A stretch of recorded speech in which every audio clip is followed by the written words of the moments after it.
Diqqat! O'zgidrometeorologiya agentligi O'zbekiston fuqarolari uchun 4, 5, 6 va 7 mart kunlari kuzatiladigan ob-havo ma'lumotini e'lon qildi.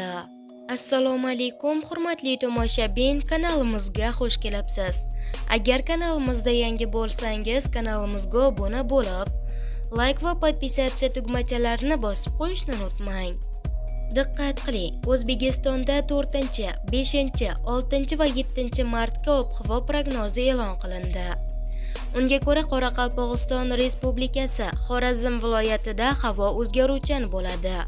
4 martda ba'zi joylarda yog'ingarchilik, yomg'ir va qor yog'adi. 5-7 martda yog'ingarchilik kutilmaydi. Harorat kechasi 4-6 martda 3 daraja sovuq. 7 martda 0,5 daraja iliq, kunduzi 4 martda 5-10 daraja iliq bo'ladi.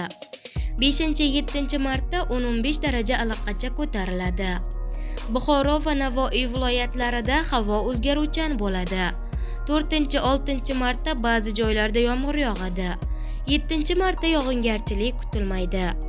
Harorat kechasi 2-7 daraja iliq, kunduzi 4 martda 5-10 daraja iliq bo'ladi. 5-7 martda 13-18 daraja iliqqacha ko'tariladi.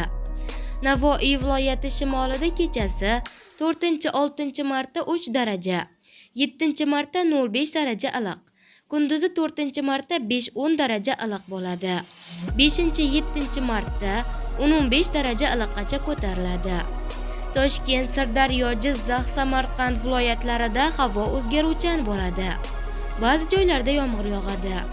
Harorat kechasi 3-8 daraja iliq, kunduzi 4 martda 10-15 daraja, 5 martda 7-12 daraja, 6-7 martda 13-18 daraja iliqqacha ko'tariladi. Qashqadaryo va Surxondaryo viloyatlarida havo o'zgaruvchan bo'ladi. 4-6 martda ba'zi joylarda yomg'ir yog'adi. 7 martda yog'ingarchilik kutilmaydi. Harorat kechasi 5-10 daraja iliq, kunduzi 4-5 martda 10-15 daraja iliq bo'ladi. 6-7 martda 18-23 daraja iliqqacha ko'tariladi. Andijon, Namangan, Farg'ona viloyatlarida havo o'zgaruvchan bo'ladi. Ba'zi joylarda yomg'ir yog'adi. Harorat kechasi 3-8 daraja iliq, kunduzi 4 martda 10-15 daraja iliq, 5 martda 7-12 daraja, 6-7 martda 13-18 daraja iliqqacha ko'tariladi. Respublikaning tog'oldi va tog'li hududlarida havo o'zgaruvchan bo'ladi.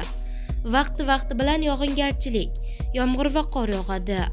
4-6 martda ayrim joylarda kuchli bo'ladi.